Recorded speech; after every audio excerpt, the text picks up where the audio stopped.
뺑뺑이 문제가 지속되고 있는데도 근본적인 해결책은 마련되지 않고 있다. 이런 답답함을 호소했습니다.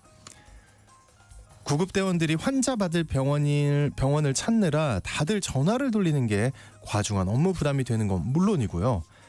환자의 골든타임을 놓칠 때 느끼게 되는 자괴감도 커 보이는데요. 심지어 응급환자 치료 지연에 대한 책임까지 구급대에 전가되는 일이 발생하고 있다고 합니다. 의정 갈등이 1년 넘게 이어지는 동안 환자는 물론 구급대원들의 심신도 지칠 수밖에 없는데요. 최근 교육부가 의대생들의 이달 전원 복귀를 전제로 의대 모집 인원을 줄이겠다고 발표한 상황이지만 또 다른 논란으로 불거지고 해결의 기미 보이지 않고 있죠. 모쪼록 논점을 흐리는 감정 싸움을 좀 자제해 주고요. 사태를 끝낼 수 있는 좋은 협상 소식이 있길 기대해 봅니다. 3월 19일 수요일 오늘 아침 일라디오 출발합니다.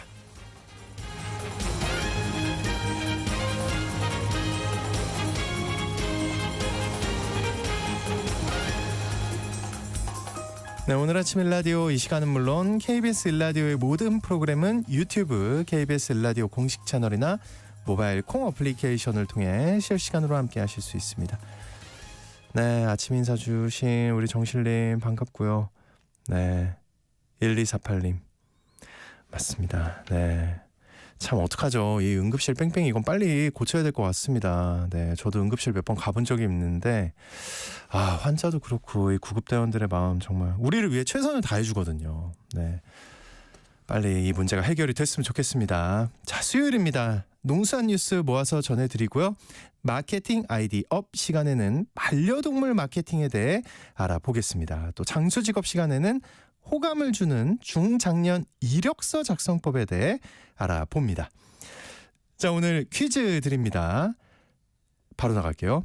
식당도 철도도 공연장도 어디나 예약해놓고 부도를 내는 일명 노쇼 때문에 피해를 보곤 하는데요. 정부가 이 버스입니다. 승차권 취소 수수료 기준을 5월부터 개편한다고 합니다. 현행 30%에서 50%로 올리고 2027년까지 70%로 단계적으로 상향할 계획이라고 하는데요. 각 지방을 빠른 속도로 운행하는 이 버스는 무엇일까요? 모모 버스죠. 네. 너무 쉽죠? 빠른 속도로 운행하는 이 버스. 명절 고향 갈 때 터미널 가서 주로 타시는 버스죠. 자, 추첨을 통해서 농촌진흥청에서 제공한 흑삼 세트를 한 분께 향긋한 커피를 드실 수 있는 모바일 커피 쿠폰을 4분께 드리겠습니다. 방송에 참여하실 분들은요. 단문 50원, 장문 100원이 드는 유료 문자 샵 9730으로 보내주시기 바랍니다.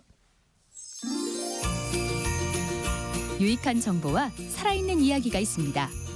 KBS 오늘 아침 일라디오. 엊그제 짧게 소식 전해드렸던 대로 전남 지역을 중심으로 구제역이 확산되고 있는데요. 경기도 양주에서는 아프리카 돼지 열병이 속속 발생하면서 제1종 가축 전염병 발생 양상이 비상 상황이라고 합니다. 자, 오늘 농수산 뉴스에서 이 소식을 중심으로 전해드립니다. 농어민신문의 이진우 기자님과 함께합니다. 안녕하십니까? 네, 안녕하십니까? 네, 이거 구제역이 계속 확산하고 있는 상황인가요? 현재 얼마나 확진 판정을 받았나요? 지금 어제 저녁 늦게까지 총 10건이 확진됐습니다. 이게 지난 13일에 180여 마리의 한우를 사용하고 있는 전남 영암의 한 한우농가 여기에서 구제역 의심측 신고가 접수가 됐었고요. 정밀 검사 결과 14일 구제역이 확진이 됐습니다. 그리고 곧바로 이어서 이제 최초 발생 농가로부터 1에서 1.7km 떨어진 한우농가 3곳에서 추가로 또 구제역이 확인이 됐고요. 네.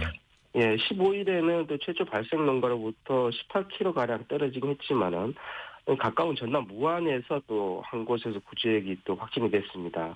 그리고 17일에는 다시 최초 발생 농가, 그러니까 영암농가죠.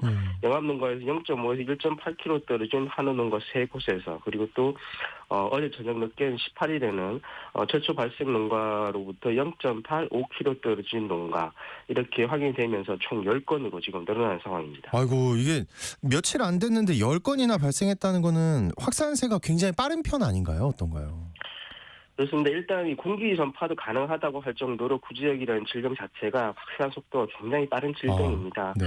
예, 그래도 확인된 10건 중 무안을 제외하고는 최초 발생 농장에서 가까운 농장에서만 지금 확인이 되고 있다는 점은 오히려 다행이라고도 봐야겠습니다. 이 다른 지역으로는 아직 확산되지 않은 거 아니냐 이런 것 때문인데요. 네네.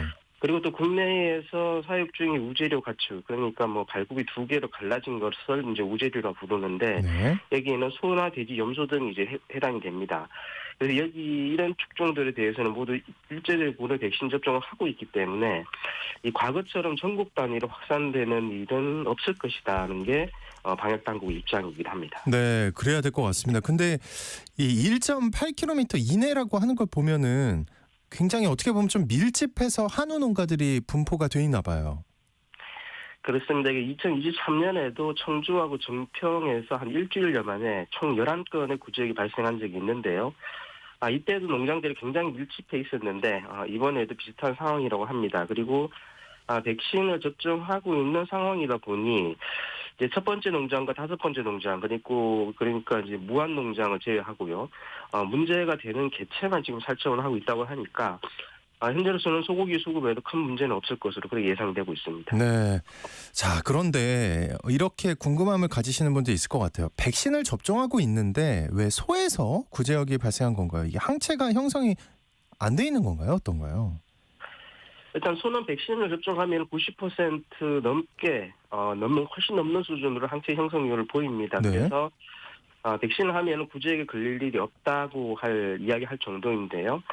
그런데 왜 이렇게 발생하는 건가 하는 의구심이 당연히 들 텐데 사실 백신 접종을 유예하는 대상이 있습니다. 예를 들어서 임신 말기에 있는 소 같은 경우에 농가에서 접종 유예를 신청하거나 하면은 접종 유예가 되는데 이런 경우에는 바이러스에 노출이 되면 구제역이 발생할 수 있습니다. 예.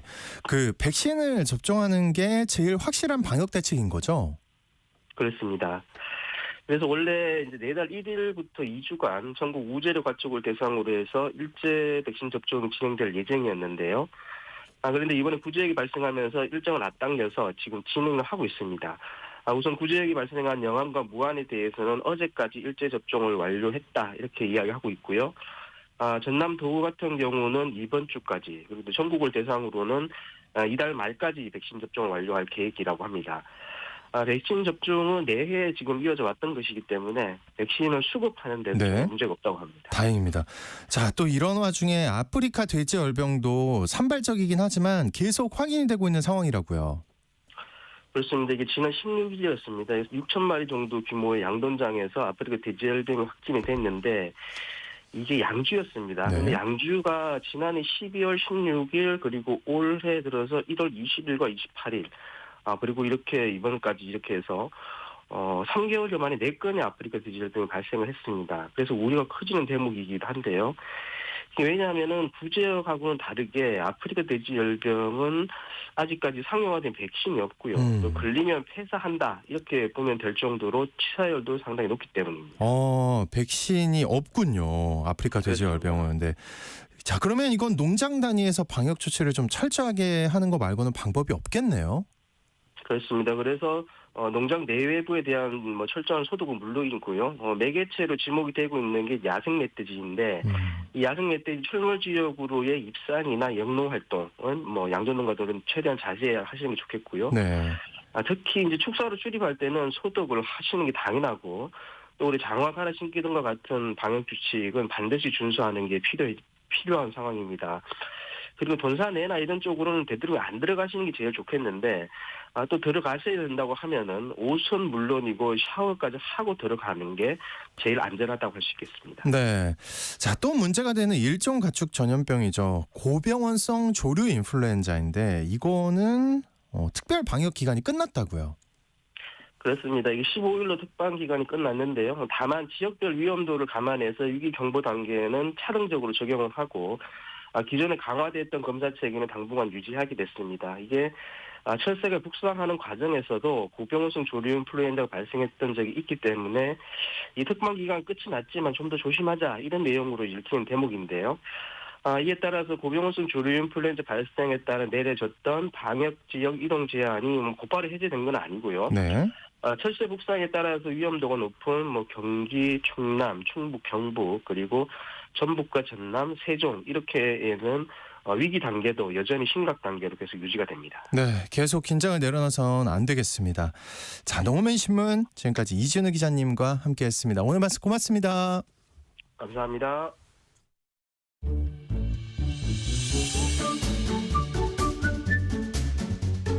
아침을 여는 기분 좋은 습관.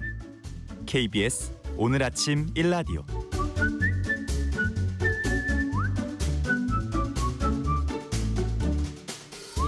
어떻게 많이 팔 것인가? 다양한 마케팅 전략을 살펴보는 마케팅 아이디업 시간입니다. 오늘도 마이테이스트의 민지영 대표님 나오셨습니다. 어서 오십시오. 네, 안녕하세요. 네, 반려동물 얘기네요, 오늘. 네. 반려동물 양육 인구가 급증하면서 덩달아 이 반려동물 마케팅 활성화되고 있다고요. 네, 농림축산식품부의 통계에 따르면 2024년 반려동물 양육 인구가 전체의 28.6%, 거의 3분의 1이죠. 네, 그리고 반려견 수가 약 500만 시대가 되었다고 합니다. 네. 반려묘 수는 약 280만이고요. 그래서 이는 이 농림축산식품부의 조사가 시작된 이래로 역대 최대의 수치인데요.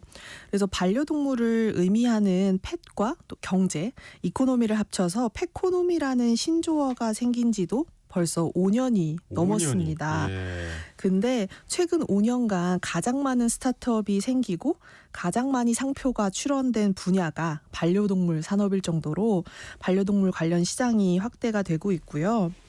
사실 초기 시장에는 사료, 그리고 반려동물이 입는 옷이나 신발, 그리고 목줄과 같은 액세서리나 안전용품들이 줄을 이뤘다면 이제는 그 영역이 무한히 확장이 되고 있습니다. 또 국내 반려동물 산업시장 규모 역시 2022년 기준으로는 약 8.5조 규모의 시장이었는데 2032년 시장을 예측했을 때 21조 원까지 성장할 것으로 예측을 하고 있고요. 네. 그래서 지자체들도 요즘에는 반려동물 친화 정책을 펼치면서 민간 기업과 협업을 하고 있어요. 근데 반려동물을 우리가 가족으로 생각하면서 모든 걸 함께 하고 있는 사람들이 늘어나니까 지자체에서 우리 가족과 함께 할 수 있는 도시를 만든다라는 것 자체가 긍정적인 이미지를 불러오기도 하고 새로운 먹거리, 이렇게 경제 활성화를 하는데도 도움을 줄 거라는 기대 때문에 이런 친화 정책들이 생기고 있는 것 같습니다. 그래서 반려동물 전용 커피 또 케이크 메뉴가 출시되는 뿐만 아니라 우리 강아지가 다니고 있는 유치원에 친구 강아지와 생일 파티를 열 수 있는 네, 전용 카페가 생기기도 하고요. 생각만 해도 재밌네요. 예. 네, 그래서 반려동물을 위한 또 반려동물을 소재로 한 마케팅 사례에는 무엇이 있는지 오늘 한번 소개를 해드리겠습니다. 네, 기대가 됩니다. 자, 어쨌든 이 반려동물 관련 시장이 굉장히 커지면서 다양한 제품들이 출시가 되고 있는데 그 중에서도 이 식품업계의 움직임 가장 활발하다고요. 네, 이제 강아지들이 또 고양이들이 사료만 먹는 시대가 지난 것 같습니다. 네, 커피나 케이크까지 나온 걸 보면요. 이야, 대단합니다. 예. 네, 그래서 식당이나 카페에서도 반려동물의 입장을 허가하는 데만 그치는 게 아니라 반려동물 전용 메뉴를 출시하는 경우가 늘어났어요. 그래서 펫 전용 메뉴를 판매하는 식당들의 메뉴 리스트를 보니까 뭐 인간이랑 똑같아요. 파스타, 스테이크, 그리고 디저트로 마카롱까지 진짜 코스 요리가 부럽지 않더라고요. 대단합니다. 예. 네. 가격도 그럴 거 아니에요. 그렇죠. 예. 정말 그냥 하나의 가족, 나의 일행이라고 예, 생각하는 예. 것 같아요. 또 주요 유통 채널로 떠오른 생활용품 샵에서도 반려동물 코너가 굉장히 활성화되고 있는데 국내 식품 브랜드 중 하나인 피사에서 반려동물 간식을 출시하고 이 생활용품 샵에 입점을 하기 시작을 했어요. 근데 이 간식의 종류만 20종이 넘고요. 네, 또 하나 주목할 점이 이제 광고 문구, 슬로건입니다. 네. 이 브랜드는 항상 브랜드명 앞에 바른 먹거리라는 슬로건을 항상 붙여왔는데 이를 반려동물 식품을 런칭할 때도 똑같이 활용을 했어요. 그래서 사람 소비자를 타겟으로 하던 것과 동일한 마케팅을 한다라는 점이 강조가 됐고요. 또 반려동물에게 유해한 성분을 연구하고 제외해서 개발하는 것처럼 새로운 소비자로 인식하고 또 사람과 동일하게 대응을 하고 있습니다. 네, 이렇게 식음료뿐만 아니라 반려동물 대상 건강기능식품 시장도 활성화가 되고 있는데 지금 포털 사이트에 강아지 영양제를 검색해 보시면 유산균, 관절 영양제, 눈, 오메가 3까지 예. 네, 강아지 전용이라는 키워드만 떼면 우리가 먹고 있는 영양제로 착각할 정도로 제품군이 다양화되고 있습니다. 이렇게 반려동물 대상 영양제 시장까지 확대가 되면서 식품업계 또 제약업계까지도 이 반려동물 이 새로운 타겟을 여기면서 양적 성장을 굉장히 기대하고 있는 상황입니다. 네. 자, 이수연님이 반려견 먹거리 간식을 보면 사람이 먹어도 될 정도로 맛있게 보이고. 저 아까 스테이크 나올 때 약간 침 꿀꺽했거든요. 예, 얘기만 들어도 먹음직스럽게 보이더라고요 하고 이수연님이 보내주셨어요. 진짜 그렇죠.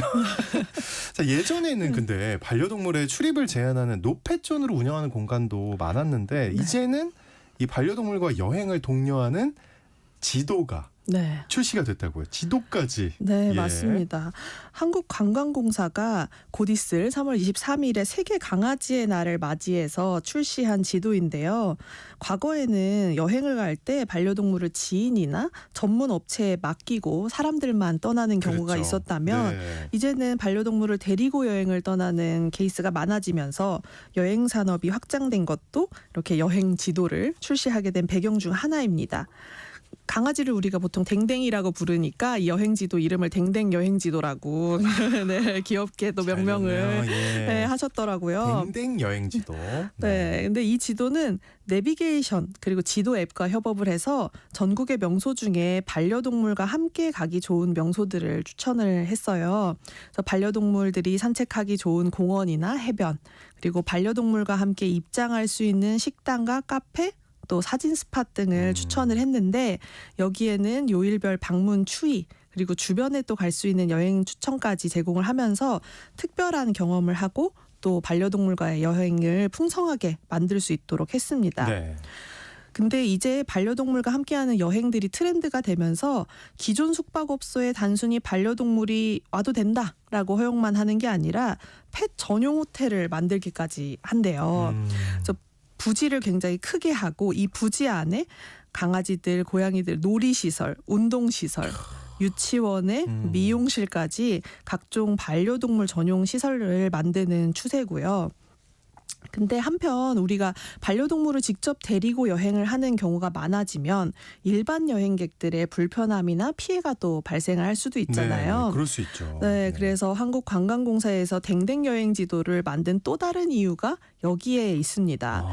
네, 반려동물 가족들이 즐거운 시간을 보내는 것도 너무 좋고 거기에도 목적이 있지만 함께하는 일반 여행객들의 피해를 방지하기 위해서 이 여행지도에 반려인들이 지켜야 할 에티켓을 함께 안내하려고 했고요.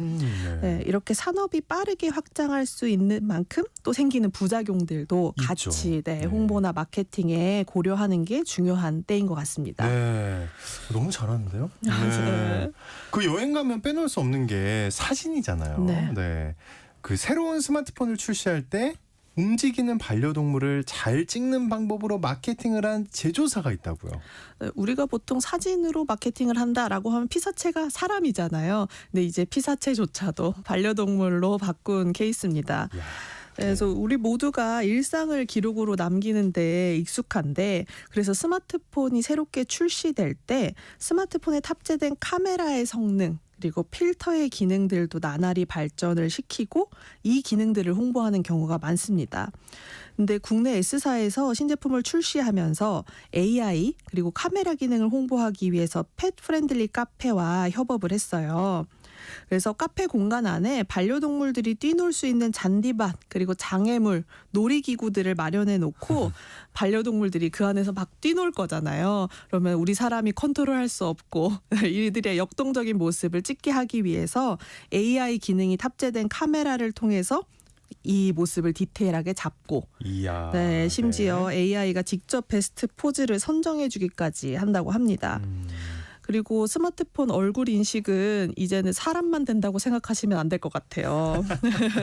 강아지도, 네, 고양이도. 네, 예. 반려동물의 얼굴까지 정확하게 인식을 해서 사진 편집까지 가능하게 해버리니까 인생샷이 아니라 견생샷을 맞네요. 찍을 수 있고 견생샷. 네. 네, 반려인들의 큰 호응을 얻었다고 합니다. 그리고 또 우리가 사진을 찍을 때 특히 빼놓을 수 없는 게 필터인데 네, 혹시 아주 중요하죠. 네, 그렇죠. 필수품이잖아요. 그래서 카메라 앱과 또 특이한 필터는 유료여도 구매하는 이용자들이 많고요. 특히 귀여운 동물 탈을 쓴 효과, 그리고 촬영한 내 얼굴을 바탕으로 외국인이나 만화 캐릭터처럼 만들어주는 AI 필터 등이 최근에 인기가 있었는데 이런 필터 효과를 반려동물에게도 적용할 수 있게 해서 마케팅을 한 영화 배급사가 있습니다. 그래서 한 영화 배급사에서 히어로물 영화를 개봉하기 전에 촬영을 이 필터로 하면 영화 네. 속 캐릭터로 변신하게 하는 이 필터를 통해서 홍보한 사례가 있는데 이때 사람만 변신하게 하는 게 아니라 역시 반려동물을 인식해서 내 강아지를 찍으면 악당으로 영화 속 악당으로 변하게 하는 그런 귀엽네요. 효과를 줬어요. 그래서 자연스럽게 SNS에 업로드하게 해서 홍보에도 성공을 하고 또 동물들을 좋아하는 사람들이 이 영화가 뭔지 관심을 갖게도 만들었습니다. 그래서 우리 일상에서 사용하는 스마트폰이나 또 카메라를 활용한 마케팅을 할 때 반려동물을 활용함으로써 우리 일상에 이들이 얼마나 가까이 있는지도 알 수 있었습니다. 그러네요. 그 반려동물 대상의 타로 서비스도 생겼다는데 이게 타로는 이렇게 운세 보는 거잖아요. 네. 그런 거예요? 물론 이들이 얼마나 오래 살지 미래를 점치는 그런 것까지는 아니고요. 그건 아니고. 네, 예. 말이 통하지 않는 반려동물과의 교감을 위한 상담 카드를 타로로 부르기도 하고 네. 그리고 우리가 타로점을 보는 것처럼 반려동물의 주인이 타로 카드를 고르고 반려동물이 주인을 어떻게 생각할까 이런 재미로 해석해주는 서비스들이 주인이 나오고 있습니다. 그래서 생활에 필요한 의식주 서비스가 아니라 반려동물들을 위한 서비스도 재미나 심리적인 요소를 겸비하고 있다는 게 신기했고요. 이 밖에도 소풍 갔을 때 먹을 수 있는 김밥 그리고 전용 김밥. 네, 전용 김밥. 그리고 우리가 스마트워치를 통해서 심장 박동수, 운동할 때 이런 걸 체크하잖아요. 그런 것처럼 강아지 건강 상태를 확인할 수 있는 부착형 스마트 디바이스 등등 이색적인 서비스가 출시가 되고 있고 심지어 베이비시터가 아니라 반려동물을 돌보는 펫시터 그리고 반려동물 전용 택시인 펫택시까지 우리가 이용하는 모든 서비스가 반려동물을 대상으로 출시되고 있기 때문에 이제는 거기에 왜 돈을 쓰냐 이런 인식들이 좀 바뀌어야 할 때라는 생각이 듭니다. 네. 그 다양한 사례를 오늘 살펴보고 있는데 앞으로 이 반려동물 산업과 마케팅은 어떻게 발전하게 될까요? 네, 우선 기본적인 제품이 나왔고 제품군이 다양해지고 이색 서비스까지 나왔으면 이제는 고급화, 프리미엄일 것 같습니다. 사실 지금도 좀 그 비싼 시장이 아닌가 하는 생각이 드는데 더 고급화로 갈 거다. 네, 맞아요. 이미 반려동물을 위한 의료 서비스나 이런 것들이 좀 가격이 높게 책정돼 있긴 하지만 웬만한 제품이나 서비스를 경험하니까 이제 내 반려동물을 위한 프리미엄 서비스를 찾는 반려인들이 같이 또 증가를 하고 있습니다. 그래서 씀씀이가 커지면서 샴푸나 세정제에 한정돼 있던 미용 시장에서도 반려동물 전용 스킨케어 제품, 심지어 반려견 피부 고민 상담 클래스가 열릴 정도로 프리미엄화되고 있고요. 그래서 이렇게 반려동물을 가족 구성원과 동일시하면서 이 특화된 고급화 시장이 커질 것으로 예상이 되는데 혹시 내가 하고 있는 제품 또 서비스 중에 우리가 당연히 쓰고 있지만 아직 반려동물을 위해 나오지 않는 서비스는 무엇인지 한번 생각해 보시면 좋을 것 같고 여행이나 호텔, 프리미엄 키워드를 보니까 이제는 강아지 전용 방석이 아니라 반려동물 전용 가구나 인테리어 시장도 커지지 않을까라는 생각도 해봤습니다. 네, 무조건 그럴 것 같습니다. 1208님이 지난주에 강아지 데리고 지리산 산동 산수육고 축제에 다녀오셨다고 강아지 여행지 소개 감사하대요. 네. 저희도 잘 들어주셔서 감사합니다. 자, 마케팅 아이디어 오늘은 반려동물을 위한 다양한 마케팅 사례들에 대해 살펴봤습니다. 지금까지 마이테이스트의 민정 대표님과 함께했습니다. 오늘 말씀 고맙습니다. 네, 감사합니다.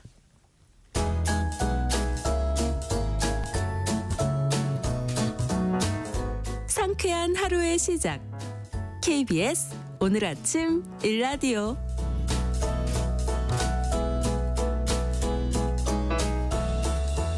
네, 직장은 나와도 평생 직업이 필요한 시대를 위한 장수 직업 시간입니다. 취업을 위해서 거쳐야 할 첫 관문 바로 이력서를 작성하는 것인데요. 이력서는 가장 기본적인 문서지만 막상 또 작성하려면 쉽지가 않죠. 특히나 써본 경험이 드물고 써본 지 오래된 중장년층들에겐 더욱 막막할 것 같은데요.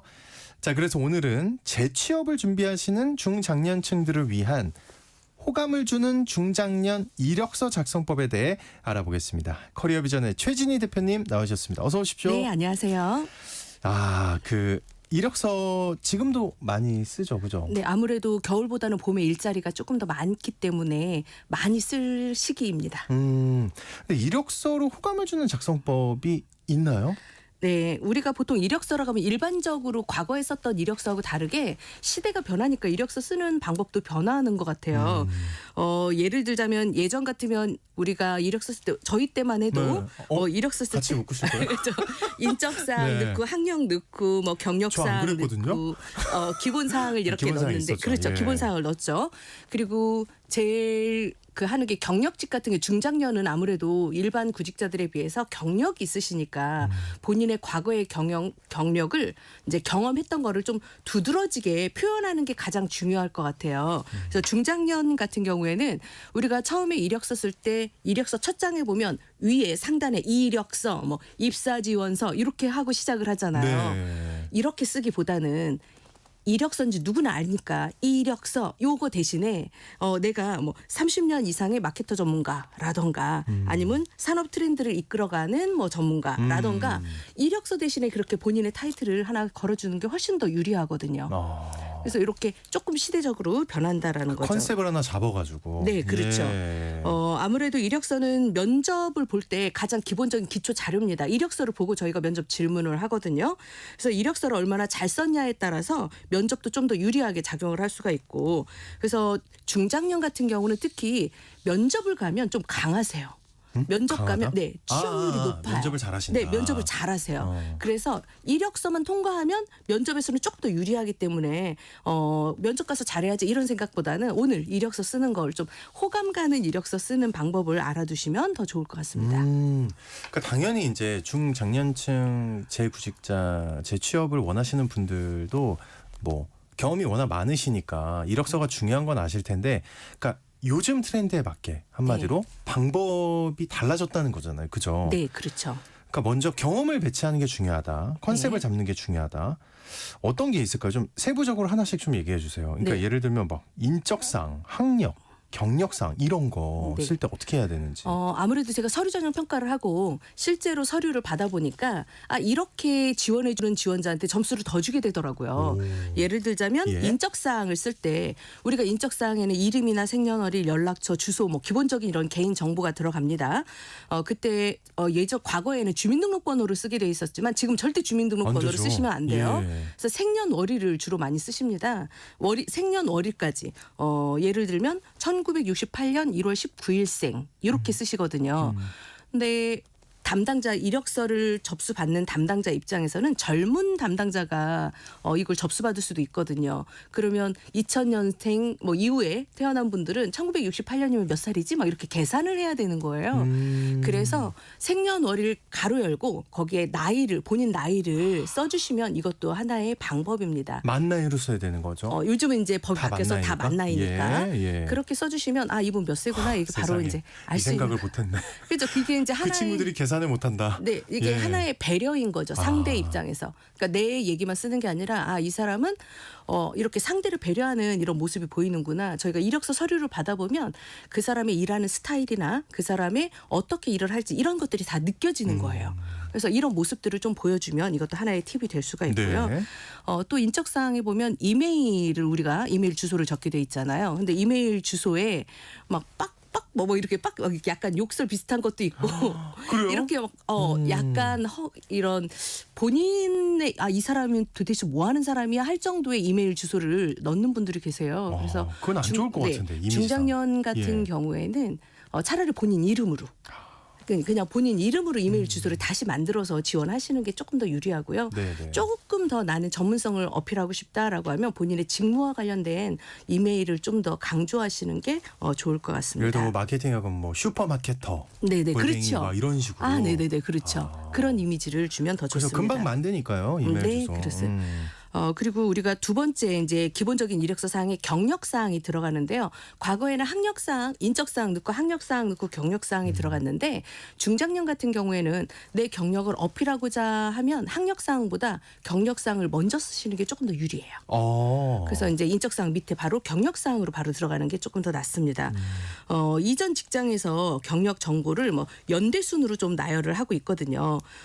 특히 경력 사항 쓸 때는 내가 과거에 전 직장에서 성과를 좀 많이 냈다. 이런 분들은 그 성과를 좀 더 수치나 데이터화해서 작성하시는 게 합격률이 훨씬 더 좋습니다. 성과를 데이터화라 네. 수치로. 예를 들자면 내가 10년간 근무를 했다 그러면 10년간 매출 30% 증가. 해서 이렇게 본인의 성과를 구체적으로 넣는 게 더 좋습니다. 경력직에 지원하는 경우에는 직무에 맞춰서 직무와 관련된 경력이나 프로젝트 경험이라던가 이런 걸 중심으로 기술해 주시는 게 좋고요. 그리고 만약에 경력직이 아니라 내가 이번에 중장년 분들 중에 지원을 하는데 과거 직장에서 했던 경력은 없이 새로운 업무로 지원을 한다라고 할 때는 우리가 경력상 옆에 항목을 쓸 때 보면 주요 업무 내용을 적게 돼 있거든요. 그때 내가 이번에 지원한 업무와 관련된 키워드를 넣어주시는 게 좋습니다. 예를 들자면 예. 제가 이번에 과거에는 총무 업무를 했었는데 이번에 직업상담사 업무로 지원을 한다라고 하면 과거 총무 업무를 하면서 기본 업무 중에 직원 상담이라던가 이런 단어를 업무 내용에 넣으라는 거죠. 그래서 지원 업무와 연관된 키워드가 하나씩 들어가면 더 좋습니다. 키워드가 이제 구체적이어야 한다. 네, 알겠습니다. 예. 그리고 이제 예. 학력사항 우리가 이제 중요한데 저 때만 해도 학력사항 쓸 때는 중학교, 예. 고등학교, 대학교, 대학원 뭐 이런 순서대로 썼는데요. 요즘은 최종 학력 순서대로 쓰고 있습니다. 내가 최종 학력이 대학교다 그러면 대학교를 먼저 쓰고 그다음 고등학교를 이렇게 나열 밑으로 순서를 씁니다. 이제 학력이 안 되시는 분 초등학교까지 쓰시는 분들도 간혹 계시는데 그러시면 안 되고 안 돼요. 네, 네. 최종 2개 학력 정도 위에 2개만. 네, 위에 2개만 써주시면 좋고요. 나는 학력이 조금 약간 부족한 것 같아라고 하시는 분들은 차라리 정규 학위를 먼저 적으신 후에 그 밑으로 지원 업무와 관련된 교육 과정을 써주시면 좋습니다. 무슨 과정 수료 이런 게 있습니다. 사실 그게 더 현실적이고 실용적인 거 그렇죠. 아니에요? 예. 그리고 이제 이게 10년, 20년 지나다 보니까 전공하고 다른 업무를 또 지원하시는 분들도 계시기 때문에 최근에 내가 교육받았던 교육 내용을 거기다 적어주시는 게 더 좋습니다. 요즘은 온라인으로 이제 무료로 하는 교육들도 좀 많고 사이버 대학도 있고 이러니까 그런 데서 받은 걸 그 학력에 넣으시면 되고요. 최신 기술이나 트렌드에 대한 교육 이수 여부 이게 아주 중요하니까 그 교육 이수한 걸 그 학력사항에 같이 넣으시면 됩니다. 예, 좋습니다. 그 혹시 직장에서 막 수상 경력 있는 분들 이런 것도 강조하면 괜찮나요? 어떤가요? 아주 좋죠. 아주 좋아요. 너무 좋습니다. 왜냐하면 수상 경력이 있다는 건 잘했으니까 상을 받는 거잖아요. 네, 잘했으니까. 네, 네. 그래서 보통 우리 직장인들이 받는 상을 보면 우수직원상 이런 게 있습니다. 목표 달성에 기여한 사람들을 연말에 우리가 우수사원상 해서 포상을 주는데요. 그런 상을 받았다거나 모범상을 받았거나 장기 근속을 해서 장기 근속상을 받았거나 프로젝트에 특별한 성과를 내면 특별 공로상 같은 그리고 이제 고객을 접점해 두는 업무를 하셨던 분들은 고객 서비스 우수상 이런 걸 받습니다. 그래서 그런 수상을 받은 내용은 반드시 써주는 게 좋습니다.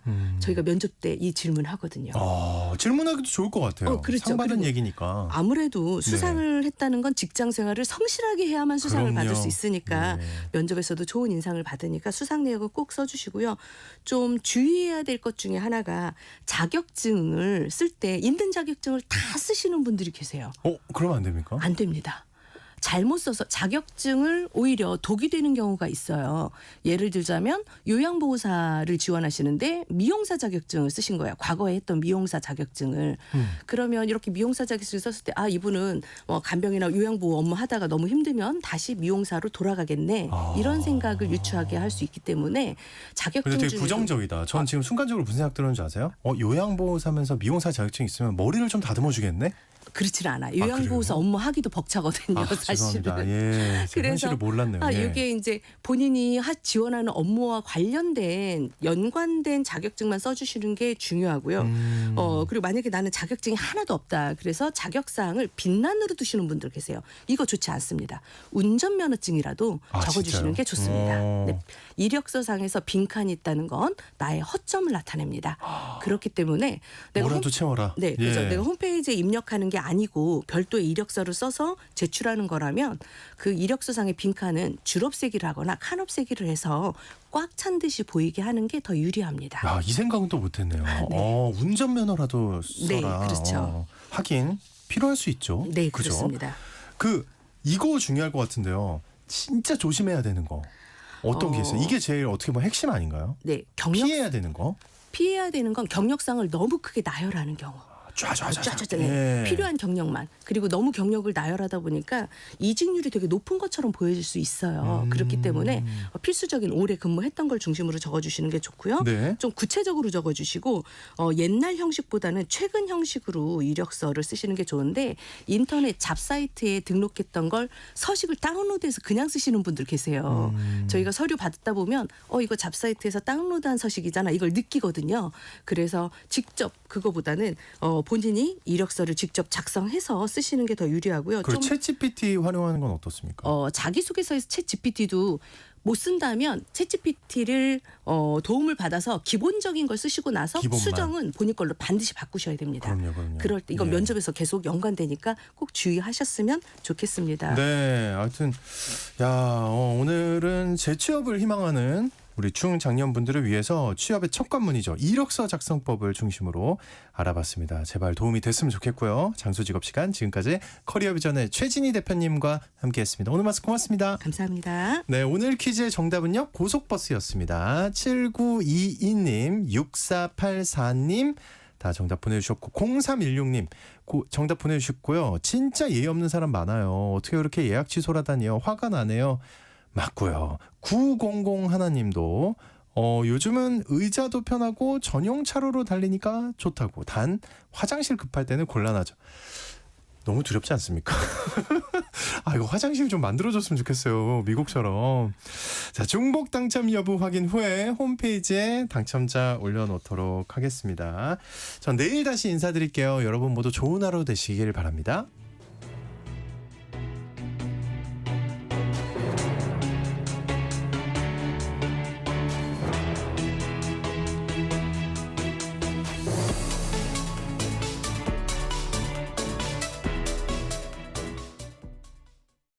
여보, 올해 공익직불금 신청이 2월 1일부터 4월 30일까지 진행된대요. 2월 1일